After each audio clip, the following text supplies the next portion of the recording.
በጥቅምት 1900 የተነሳውን የጦር ኃይል ታሪካችንን ይዘን በዱላ ቅብብል ዛሬ ላይ ደርሰናል። ይህ ሞርስ ኮሙኒኬሽን ነው። የኢትዮጵያን ሉዓላዊ ግዛት እየጠበቀና እያስከበረ ዛሬ ላይ ያደረሰውን ትናንት ደሙን ያፈሰሰ አጥንቱን የከሰከሰውን እያመሰገንን ታሪኩን እየተረክን የፈጸመውን ጀብድ እየዘከርን ለዛሬው የጦር ኃይል ብርታት እንዲሆነው እያደረግን ለነገው ተተኪ ጀግንነትን እንዲወርስ ተግተን እንሰራለን።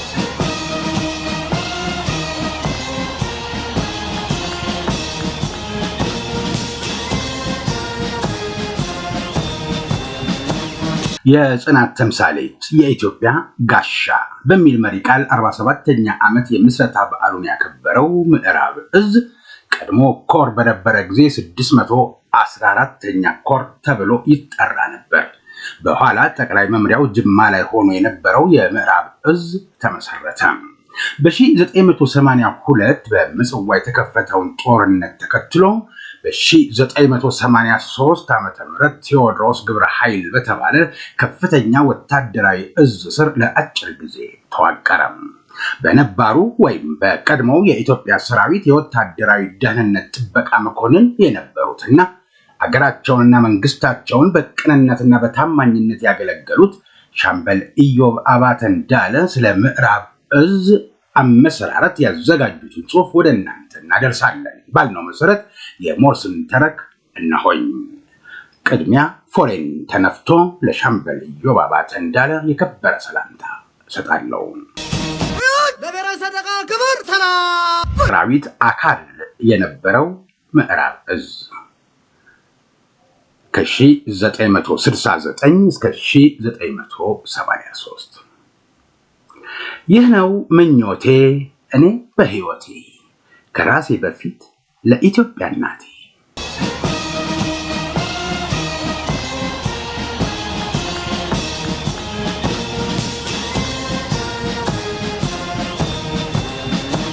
በኢትዮጵያ ለመጀመሪያ ጊዜ ወታደራዊ የእዝ ቀጠና ወይም እዞች ተቋቋሙ። በኢትዮጵያ የምድር ጦር ሰራዊት ረጅም ታሪክ ውስጥ ወታደራዊ የእዝ ቀጠናዎች ለመጀመሪያ ጊዜ የተቋቋሙት ሐምሌ 15 ቀን 1969 ዓ.ም የሶማሊያን የእብሪት ወረራ ተከትሎ ነበር። በዚህም መሰረት በመጀመሪያ የተቋቋሙት እዞችና አዛዦቻቸው ምስራቅ እዝ አዛዥ በኮሎኔል አበራ ኃይለማርያም ዋና አዛዥነት፣ ሰሜን እዝ አዛዥ በኮሎኔል ኃይሉ ገብረ ሚካኤል ዋና አዛዥነት፣ በዚሁ ዕለትም የክፍለ ጦር ዋና አዛዥ በመሆን የተሾሙት ኮሎኔል መርዕድ ንጉሴ የ7ኛ ክፍለ ጦር ዋና አዛዥ፣ ኮሎኔል አስራት ብሩ የ6ኛ ክፍለ ጦር ዋና አዛዥ፣ ኮሎኔል ደምሴ ቡልቶ የ2ኛ ክፍለ ጦር ዋና አዛዥ፣ ኮሎኔል ረጋሳ ጂማ የ4ኛ ክፍለ ጦር ዋና አዛዥ ሆነው ተሾሙ።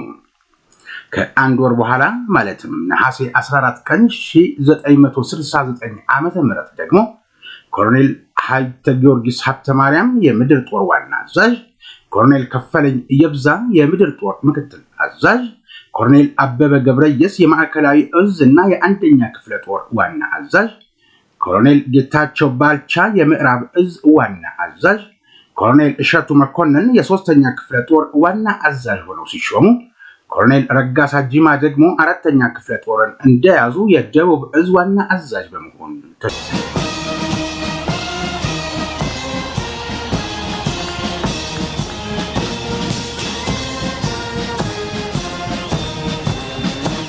የምዕራብ እዝ ታሪክ የሚጀምረው እዚህ ላይ ነው።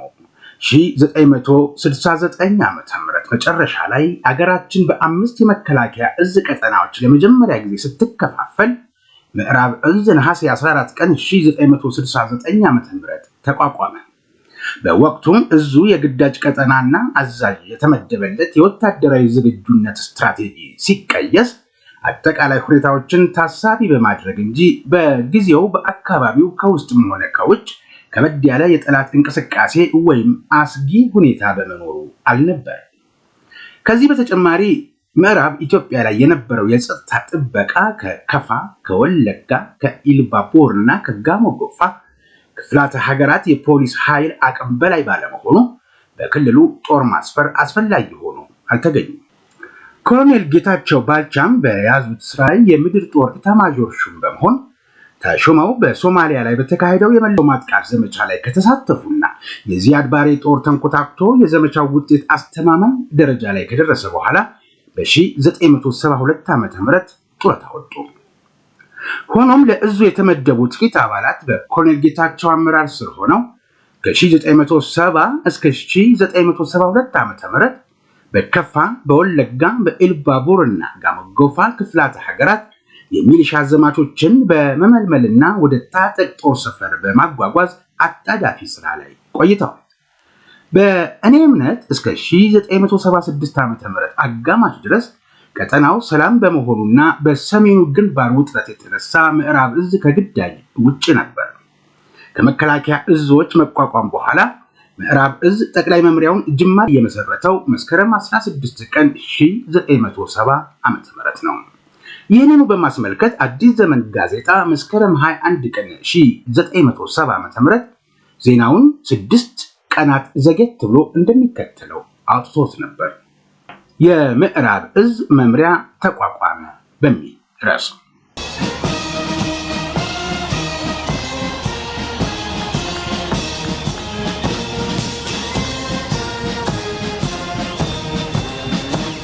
ምዕራብ እዝ እንደ አዲስ መጠናከር መነሻ ምክንያት የነበረው የወቅቱ የሱዳን የውስጥ ሁኔታ ስንመለከት የሱዳኑ ፕሬዝዳንት ጃፈር መሐመድ አልኑሜሪ በሐሰን አልቱራቢ የሚመራው ናሽናል ኢስላሚክ ፍሮንት የተባለው ቡድን ባሳደረባቸው ከባድ ተጽዕኖ የተነሳ እንደ አውሮፓውያኑ አቆጣጠር በ1972 ዓ.ም የመጀመሪያውን የሱዳን የእርስ በርስ ጦርነት ያስቆመውንና ለደቡቦቹ በከፊል የራስ ገዝ መብት የሰጠውን የአዲስ አበባ ስምምነት በመሻር በመላው ሱዳን ስራ ላይ የሚውል የሼሪያ ህግ በአብዛኛው የሱዳን ህገ መንግስቱ አንቀጾች ውስጥ እንዲካተት በማድረጋቸው በአመዛኙ ክርስቲያንና ጣዖት አምላኪ የሆነው የደቡብ ሱዳን ህዝብ ይህንን እርምጃ በመቃወም ተነሳ።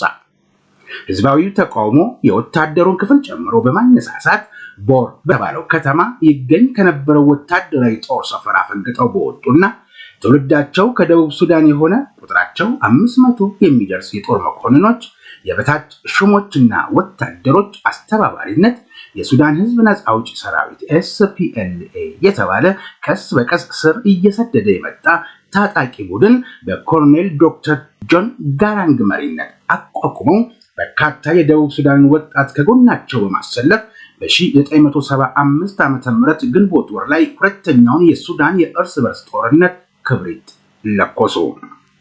የሱዳን መንግስት ወዲያውኑ በወሰደው ፈጣን የመልሶ ማጥቃት ዘመቻ በቅጡ ያልተዘጋጀው አማጺ ቡድን በውጊያው ተገፍቶና ጉዳት አስተናግዶ እሳቱን ይዞ ወደ ኢትዮጵያ ድንበር አፈገፈገ።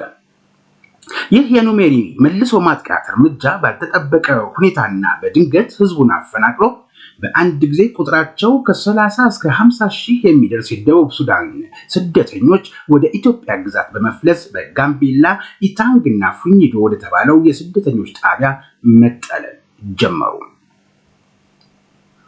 የተባበሩት መንግስታት ድርጅትና ሌሎች የውጭ እርዳታ ሰጪ ግብረሰናይ ድርጅቶች ስደተኞቹን ለመታደግ በብዛት ወደ ጋምቤላ ጎረፉ። የስደተኞቹ ቁጥር ከጊዜ ወደ ጊዜ በማሻቀቡ ከኢታንግና ከፉኝዶ በተጨማሪ ሌሎችም የስደተኛ ጣቢያዎች ተቋቋሙ። ጋምቤላ ጥይት ባባረራቸውና ረሃብ ባጠወለጋቸው ድንገት በፈሰሱ ያልተጠበቁ የደቡብ ሱዳን ስደተኞች ተጨናነቀች። የደቡብ ሱዳን አማጽያን ብረታቸውን እንደያዙ ወደ ተዘጋጁት መጠለያዎች ከስደተኞቹም ጋር አብረው በመግባታቸው የኢትዮጵያ መንግስት እሳት የነደደበት የምዕራብ ጠረፍ ግዛቱን በአካባቢው የፖሊስ ኃይል ብቻ ማስጠበቁ በቂ አለመሆኑን በሚገባ ተገንዝቦ በምዕራብ ቀጠና የነበረውን ወታደራዊና የጸጥታ ኃይሉን ለማጠናከር አፋጣኝ ናቸው ያላቸውን እርምጃዎች ሁሉ ወዲያውኑ በሙሉ ኃይል በመንቀሳቀስ መውሰድ ጀመረ። ከዚህ በተጓዳኝ የኮሎኔል መንግስቱ ኃይለማርያም አስተዳደር ይህንን አጋጣሚ ተጠቅሞ በሰሜን ኢትዮጵያ ለሚንቀሳቀሱት ገንጣይና አስገንጣይ ወንበዴ ቡድኖች ድጋፍ ለምትሰጠው ሱዳን ከደቡብ አቅጣጫ የተነሳውን እሳት በማራገብ ለኑሜሪ ከባድ ራስ ምታት ለመፍጠር አቀደ። በዚህ መሰረት በመጀመሪያ ተርብ ሻለቃ የተባለ የብርጌድ አቋም ያለው የጦር ክፍል በ1975 ዓ.ም በምዕራብ ኢትዮጵያ በኮሎኔል ሚካኤል ኪዳኔ መሪነት ተቋቋመ። ጠቅላይ ሰፈሩን ጋምቤላ በማድረግ የአካባቢውን ቁልፍ ወታደራዊ መሬቶች በፍጥነት እንዲቆጣጠር አደረገ። ሻለቃው ከጊዜ ወደ ጊዜ ይዞታውን እያሻሻለና እያጠናከረ አሰሳ በማድረግ በተለያዩ ጊዜያት አደጋ ጥሎ ከሚሰወረው የህዝብ ትራንስፖርትና የጭነት ተሽከርካሪዎችን እያስቆመ ተሳፋሪዎችንና ጭነትን እንዲሁም የእርሻ ሰብል መጋዘኖችንና የገበሬዎች ከብቶች ከሚዘርፈው ደፈጣ አድርጎ ጉዳት ከሚያደርሰው የኦነግ ታጣቂ ጋር በርካታ ውጊያዎችን በማድረግ ከፍተኛ ውጤት አስመዝግቧል። ተርብ ሻለቃ የምዕራብ ኢትዮጵያ ጠንካራ ክንድ በመሆን ኦነግ አከርካሪ ላይ ቆሞ ባለው ኃይል እንዲንቀሳቀስና በተወሰነ ስፍራዎች ላይ ብቻ በስጋት ተጨንቆና ተጠቦ እየተሽለኮለከ እንዲኖር በማድረግ መግቢያ መውጫ አሳጥቶት ኖሯል። ሻለቃው ከዚህ ግዳጁ በተጨማሪ ይዞታውን አሻሽሎ ከአካባቢው የፖሊስ ኃይል ጋር በመተባበር በሱዳን የእርስ በርስ ጦርነት የተነሳ በጠረፍ ወረዳዎች ያልተጠበቀ አደጋ እንዳይፈጠር ሀገራችንን ከሱዳን የሚያዋስነውን ድንበር በጥብቅ እንዲቆጣጠር ቀደም ሲል የተሰጠውን ትዕዛዝ በማጠናከር በድጋሚ ታዘዘ።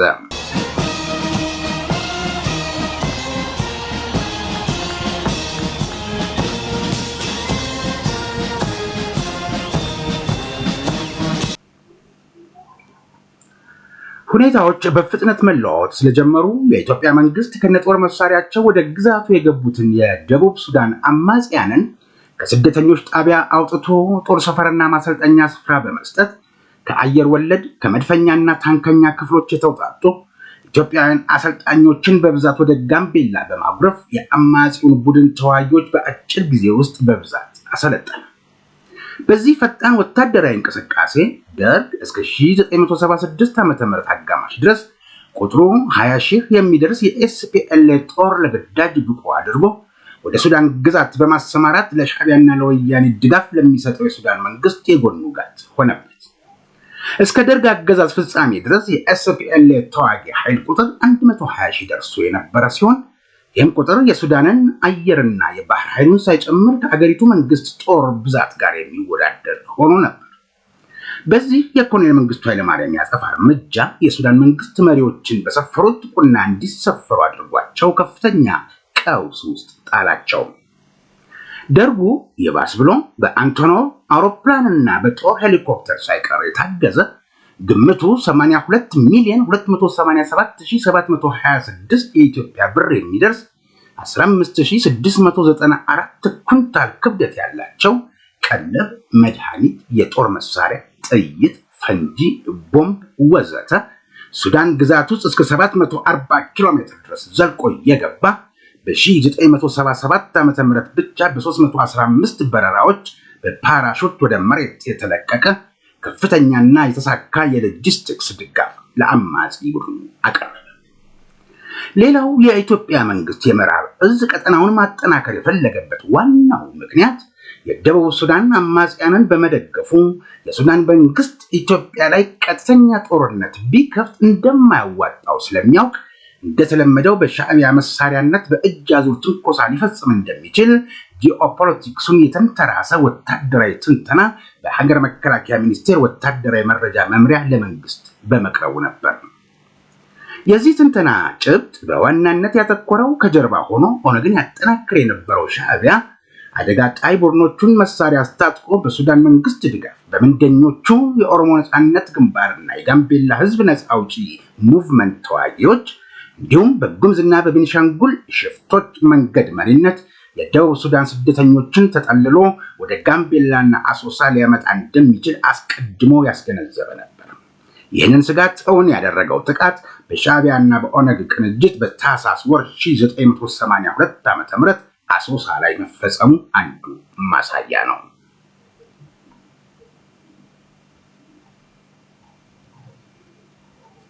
ኦነግ በሚፈለገው ፍጥነትና ጥንካሬ ተጉዞ የኢትዮጵያ መንግስትን ሊያስጨንቅለት ያልቻለውና አገራችን በትግራይና በኤርትራ ግንባር መወጠሯን የተገነዘበው ሻዕቢያ አመቺ ጊዜን ጠብቆ በታህሳስ ወር 1982 ዓ.ም ሁለት ብርጌድ ጦር ከምዕራብ እዝ ተነስቶ ወደ ጎንደር 603ኛ ኮር መንቀሳቀሱን በምንደኞቹ በኩል በደረሰው መረጃ መሰረት በሱዳን ግዛት ውስጥ አልፎ ከኦነግ ጋር ተቀናጅቶ ወደ አሶሳ በመጠጋት ከሰሜን ኢትዮጵያ የመጡ ሰፋሪዎችን ባዶ ቤት ውስጥ አስገብተው በእሳት በማቃጠል ዘግናኝ ድርጊት ከመፈጸማቸው በተጨማሪ መንዲ ላይ ተቋቁሞ የነበረው የዳለቲ ኢትዮ ሊቢያን የእብነ በረድ ፋብሪካ አውድመዋል።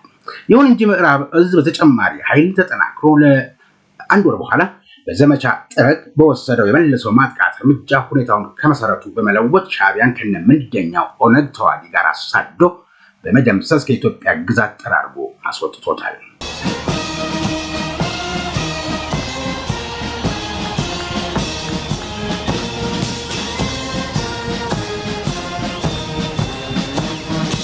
ከዚህ በተጨማሪ የኢትዮጵያ መንግስት ከአገር ውስጥና ከዓለም አቀፍ ህብረተሰብ ዘንድ በርካታ ተቃውሞ ያስነሳበትን የመንደር ምስረታ ፕሮግራም ተግባራዊ በማድረግ ከ1976 እስከ 1978 ዓ.ም ድረስ በነበሩት 2 ዓመታት ውስጥ ብቻ በድርቅ ከተጎዱ የትግራይ የወሎና ሰሜን ሸዋ አካባቢ የተወሰኑ ዜጎቻችንን አንስቶ በጋምቤላ 250 ሺህ፣ በወለጋ 150 ሺህ እና በከፋ 25 ሺህ በድምሩ ከ425 ሺህ በላይ ወገኖቻችንን በማስፈሩ እነዚህ ለምዕራቡ አካባቢና ለህዝቡ እንግዳ የሆኑት አዲስ ሰፋሪዎች ከነባሩ ነዋሪ ጋር በሚኖራቸው ማህበራዊ ግንኙነት የተነሳ ችግር እንዳይፈጠር ጸጥታውን ለማስከበር የግድ የምዕራብ ኢትዮጵያን ቀጠና ወታደራዊ እዝን ማጠናከር አስፈላጊ ነበር። ከሰፋሪዎቹ አብዛኞቹ ምናልባትም በሙሉ የአማርኛና የትግርኛ ቋንቋ ተናጋሪዎች እንዲሁም የኦርቶዶክስ እና የእስልምና እምነት ተከታዮች ስለነበሩ በሰፈሩበት አካባቢ የሚነገረው ደግሞ ኦሮምኛ፣ ከፋ፣ ኖዌር፣ አኟክ፣ ማጃንግ ወዘተ ቋንቋ በመሆኑ ምናልባት በማህበራዊ ግንኙነታቸው ወቅት በጠላት በሚመራና በሚቀናበር ሴራ የእምነትና የቋንቋ ልዩነት ተፈጥሮ ሁከት እንዳይቀሰቀስ ከፍ ብሎ እንደተጠቀሰው ሰላም የሚያስከብር አስተማማኝ የመከላከያ ኃይል በአካባቢው ማቆሙ የሚያጠያይቅ አልነበረም። ይህንን ከፍተኛ ጥንቃቄ የሚጠይቀውን በህብረተሰቡ መካከል ተግባራዊ የሚሆነው የጸጥታ ማስከበር ስራ ጦሩ በቀጥታ ብቻውን ገብቶ የሚሰራው ሳይሆን ከአካባቢው የፓርቲና የመንግስት አካላት እንዲሁም ከህዝባዊ ፖሊስ ኃይል ጋር ተቀናጅቶ ተግባብቶ እንዲያከናውን በወቅቱ መመሪያ ተሰጥቶበት ነበር።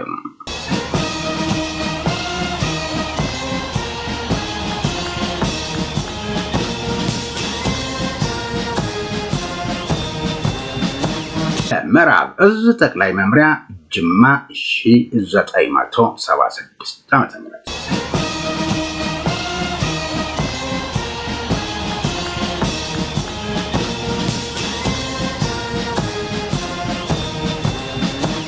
የሱዳን መንግስት አደራጅቶ የላካቸው መንደኞቹ የኦሮሞ ነጻነት ግንባር ኦኤልኤፍ እና የጋምቤላ ህዝብ ነጻ አውጪ ሙቭመንት ጂፒኤልኤም ተዋጊዎች በምዕራባዊው የሀገራችን ግዛት ላይ የሚያደርሱት ጥቃት ከጊዜ ወደ ጊዜ እየጨመረ በመምጣቱና የሱዳን የእርስ በርስ ጦርነት ምዕራብ ኢትዮጵያንና ደቡባዊውን የሱዳንን ክልል አምሶ የአካባቢው ጂኦፖለቲካዊ ሁኔታ በአጭር ጊዜ ውስጥ በፍጥነት በመለወጡ የኢትዮጵያ መንግስት በከፋ በወለጋና ኢልባቦር ክፍላተ ሀገራት ውስጥ የመከላከያና የጸጥታ ኃይሉን ማጠናከር ጊዜ የማይሰጠው ወሳኝ ጉዳይ መሆኑን በሚገባ ተገንዝቦ ወታደራዊ አቅሙን በማጎልበት በ1976 ዓ.ም ምዕራብ እዝን እንደ አዲስ ዳግም በማጠናከር ጅማ ላይ አቋቋመ።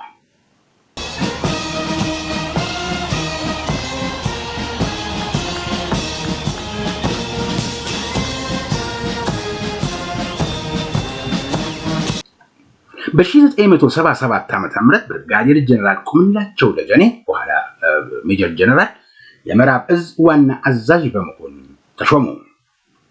ከማዕከላዊ እዝ ከደቡብ እዝና ከሌሎችም የጦር ክፍሎች በመጡ ተጨማሪ ወታደሮች የእዙ መምሪያ ተጠናከረ።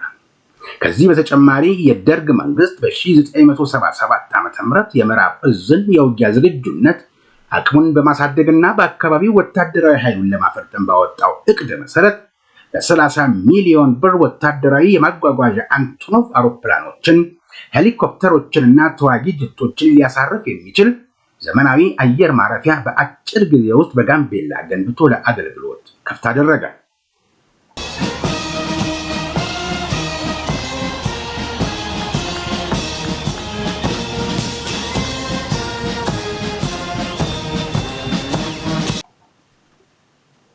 የምዕራብ እዝ የጦር ቀጠና ከፋ፣ ወለጋ፣ ኢሉባቦር እና ጋሞጎፋ ክፍላተ ሀገራት በምዕራብ እዝ የጦር ቀጠና የጠላት የትኩረት አቅጣጫ ወይም የወገን የስጋት አቅጣጫ የጋምቤላና የአሶሳ ዙሪያ ገብ የመግቢያና የመውጫ አካባቢዎች የድንበር ተሻጋሪ ወንዞችና ሸለቆች መቃረቢያና መጠጊያ መንገዶች የምዕራብ እዝ ግዳጅ በአካባቢው የሚንቀሳቀሱትን የኦሮሞ ነጻነት ግንባር እና የጋምቤላ ህዝብ ነጻ አውጪ ግንባርን ተዋጊዎችን መደምሰስ ሁለተኛውን የሱዳን እርስ በርስ ጦርነት ተከትሎ የመጣውን የድንበር አካባቢ የጸጥታ መደፍረስና የስደተኞችን ፍልሰት በተመለከተ ከሚመለከታቸው የመንግስት አካላት ጋር በመሆን የድንበር ቁጥጥሩን ማጠናከር በአጭር ጊዜ ማለትም በ18 ወራት ውስጥ ተዋጊ ኃይሉ ወደ 20,000 የተጠጋው የደቡብ ሱዳን አማጺ ቡድን ብዛቱ የኢትዮጵያ መንግስት በምዕራቡ የሀገራችን ክፍል ካሰማራው 2,000 ከማይሞላው ወታደራዊ ኃይሉ ጋር ሲነጻጸር በከፍተኛ መጠን በመብለጡ ያደር ደርቡ ቁጭ ብሎ ያሰረውን ጉዳይ ቆሞ መፍታት እንዳያቅተው በማሰብ የአማጺ ቡድኑ ማናቸውም እንቅስቃሴ እግርና ኮቴ ከቁጥጥር ውጭ እንዳይሆን በጥብቅ መቆጣጠር ለአማጺ ቡድኑ የሚሰጠውን ስልጠናና የሎጂስቲክስ ድጋፍ መምራት በተለይ በኤስፒኤል የጦር አበጋዞች መካከል በየጊዜው የሚነሳው አለመግባባት እየተካረረ ሄዶ በሀገራችን ግዛት ውስጥ እርስ በርሳቸው በመዋጋት የጋምቤላን ሰላም እንዳያደፈርሱና የአካባቢውን ህዝብ ደህንነት አደጋ ላይ እንዳይጥሉ በጥብቅ መከታተል መቆጣጠር በኮንትሮባንድ ወደ ሱዳን የሚገባውን አረንጓዴ ወርቃችንን ቡናችንን የዝሆን ጥርስ በባህላዊ መንገድ የሚመረተው የወርቅ ማዕድንና የቀንድ ከብቶችን ወዘተ በህገወጥ መንገድ እንዳይወጡ መከላከልና በአጠቃላይ የምዕራብ ኢትዮጵያን ክፍለ ሀገራት ጸጥታ ማስከበር ዋነኛ ግዳጆቹ ነበሩ።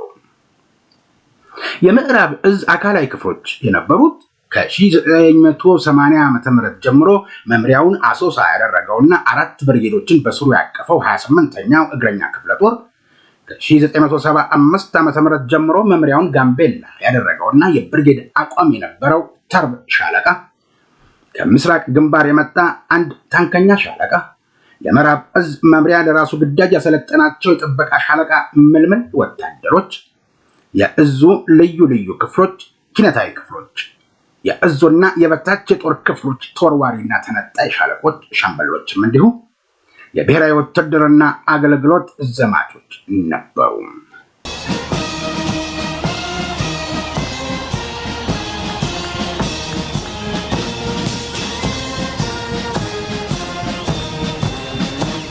ከዚህ በተጨማሪ የሀገራችን ምዕራባዊው ክፍል የየብስ ወሰንና የአየር ክልል የምዕራብ እዝ የጦር ቀጠናን ጨምሮ በኢትዮጵያ አየር ኃይል ጀቶችና ሄሊኮፕተሮች ስምሪት የአየር ቅኝትና ጥበቃ የታገዘ ነበር። ወደ ኢትዮጵያ የሚያስገቡና ከኢትዮጵያ የሚያስወጡ ድንበር ተሻጋሪ ወንዞችንና ሸለቆዎችን መቃረቢያና መጠጊያ መንገዶችን ጥበቃና ቁጥጥርን በተመለከተ ለምዕራብ እዝ አባላት ተከታታይ ስልጠና የሰጡት ከምጽዋ የተላኩት የኢትዮጵያ ባህር ኃይል ማሪን ኮማንዶ አባሎች ነበሩ።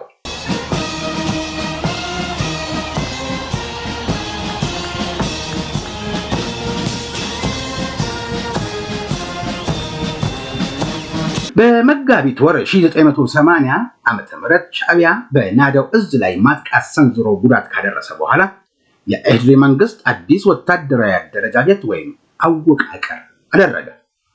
በዚህም መሰረት በአገሪቱ የሚገኙት የአርሚ ወታደራዊ እዞች የባህር ኃይላችንን እዞች ሳይጨምር በሙሉ ኮር በሚል የመጠሪያ ስያሜ ተቀየረ። ከዚህ በተጨማሪ አራተኛው አብዮታዊ ሰራዊት አርአሰ የሚባል ከፍተኛ የጦር መምሪያ በሜጀር ጀነራል ዘለቀ በየነ ዋና አዛዥነት አዲስ አበባ ጃን ሜዳ ላይ ተቋቋመ። አራተኛው አብዮታዊ ሰራዊት በስሩ ደቡብ እዝ 611ኛ ኮር፣ ማዕከላዊ እዝ 612ኛ ኮር እና ምዕራብ እዝ 614ኛ ኮር ተብለው በመሰየም ተዋቀሩ። የምዕራብ እዝ ዋና አዛዥ የነበሩት ብርጋዴር ጀነራል ቁምላቸው ደጀኔ በኋላ ሜጀር ጀነራል በመጋቢት ወር 1980 ዓ.ም የሁለተኛው አብዮታዊ ሰራዊት ምክትል አዛዥ በመሆን ወደ ኤርትራ በመሄዳቸው ብርጋዴር ጀነራል የማታ ምስክር የ614ኛ ኮር ወይም የምዕራብ እዝ ዋና አዛዥ ሆነው ተሾሙ። ከእርሳቸው ቀጥሎም ብርጋዴር ጀነራል አብደላ መሐመድ ከቀደምት የእዙ አዛዦች በተለየ በአስቸጋሪ ሁኔታ ውስጥ ሆነው ኮሩን በዋና አዛዥነት እስከ መጨረሻው ጊዜ ድረስ መርተዋል። ኮሩ የተሰጠውን ወታደራዊ ግዳጅ በዚህ መልኩ ይዞታውን አስጠብቆ እስከ 1982 ዓ.ም አጋማሽ ድረስ በስፋት ሲንቀሳቀስ ቆየ።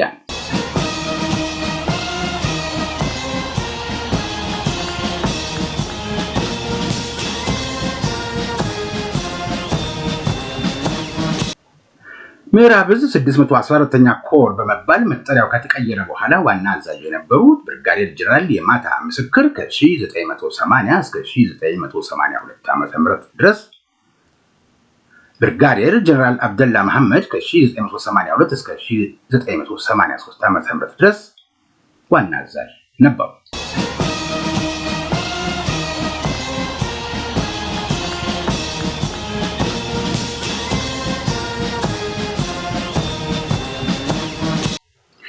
የመጨረሻው መጨረሻ የምዕራብ ዕዝ ወይም 614ኛ ኮር ወታደራዊ አገልግሎት ማብቃት። በየካቲት ወር 1982 ዓ.ም ሻዕቢያ በምጽዋ ላይ በከፈተው ጥቃት የተነሳ ጎንደር ከሚገኘው 603ኛ ኮር 30,000 ጦር 3 ክፍለ ጦር ማለት ነው ተቀንሶ ወደ ኤርትራ መላኩን የተረዳው ወያኔ በሳሳው የኮሩ ቀጠና ላይ ማጥቃት ሰንዝሮ 3 ወር በማይሞላ ጊዜው 603ኛ ኮርን እየገፋ ተንደርድሮ ወለጋ ምዕራብ ዕዝ ወይም 614ኛ ኮር ቀጠና ደረሰ። በዚህ አስቸጋሪ ወቅት 614ኛ ኮር በሚያውቀው ቀጠና ያፈገፈገውን ጦር መልሶ ለማቋቋም ካደረገው ጥረት በተጨማሪ ከወገን በስተጀርባ የመጣውን ጠላት እየተከላከለ የወያኔን ግስጋሴ ለጊዜውም ቢሆን በመክታት ለተከታዩ የወገን ጦር አጠቃላይ ግዳጅ ከሞላ ጎደል አመቺ ሁኔታዎችን ፈጠረ።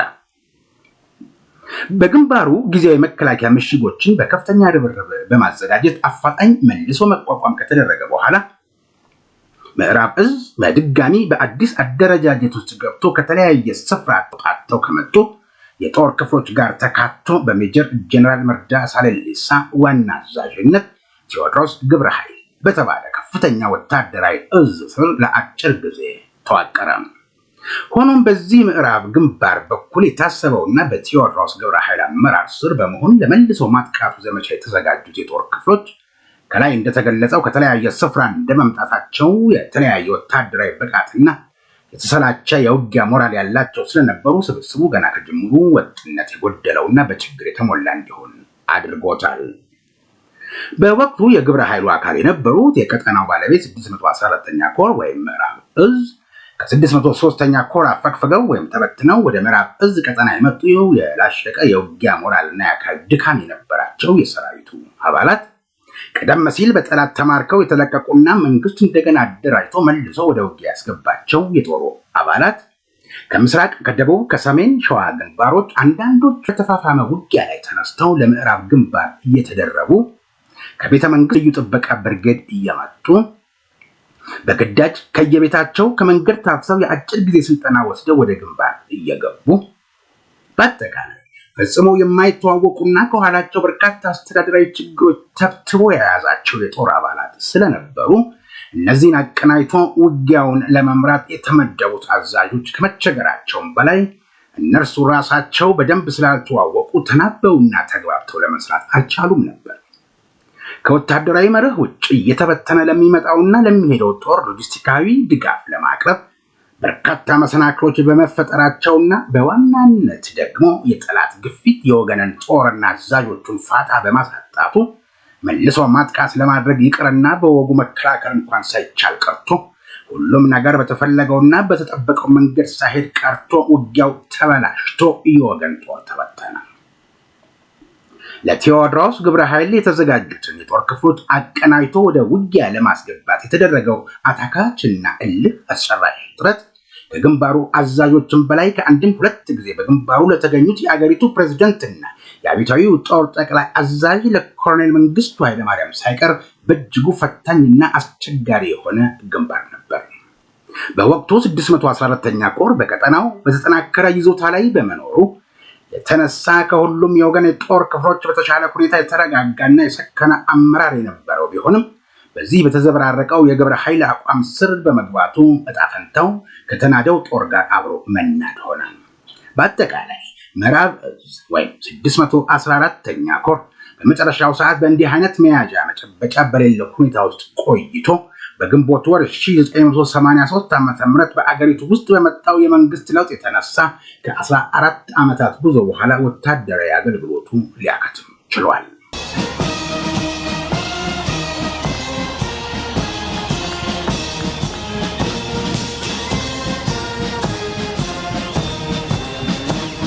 ለተጨማሪ መረጃ በየዘመኑ ግጭትና መፈናቀል የማያጣው ድንበር ተሻጋሪው የደቡብ ሱዳን የውስጥ ጉዳይ በቀጥታና በተዘዋዋሪ መንገድ አገራችንን ይመለከታል።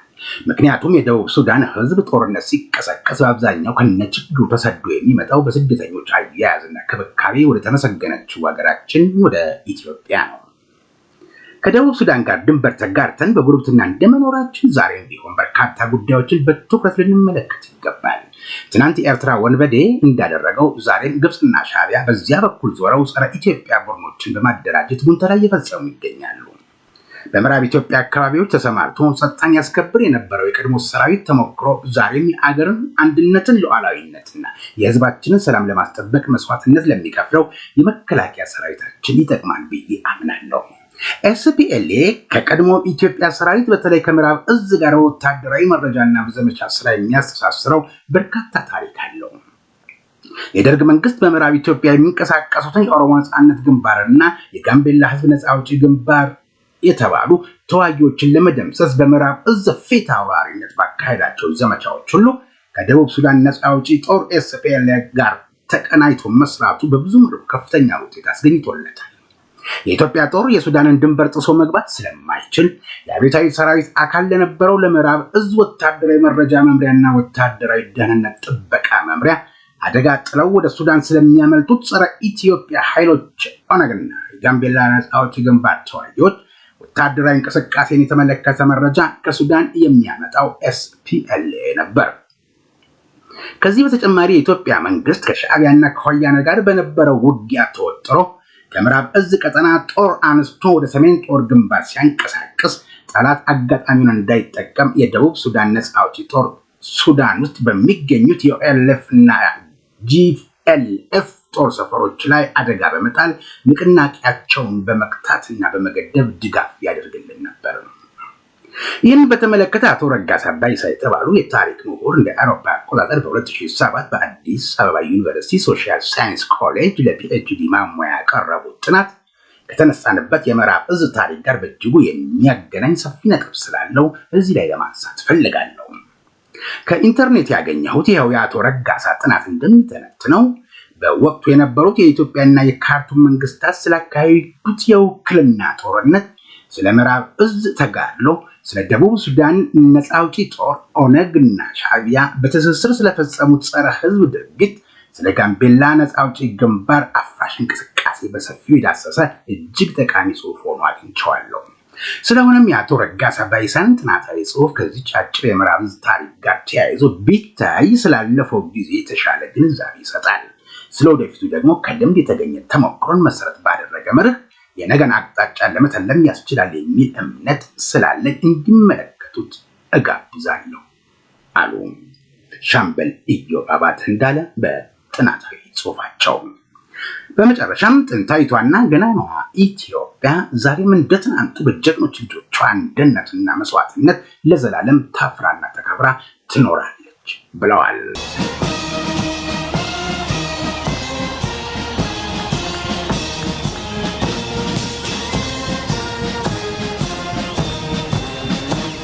የተወደዳችሁ የሞርስ ኮሚኒኬሽን ቤተሰቦች ይህ የሞርስ ልዩ መሰናዶ ነው። ባለፈው የተመሰረተበትን 47ኛ የምስረታ በዓሉን ያከበረውን የምዕራብ እዝን አመሰራረት የተመለከተ ታሪክ ነበር ወደ ኋላ መለስ ብለን የቃኘ ነው።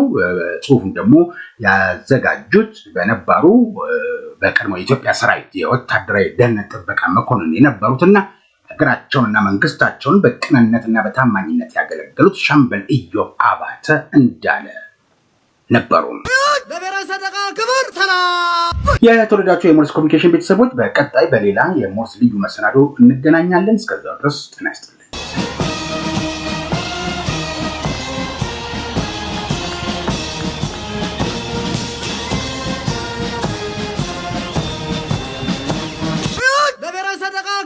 ሰላም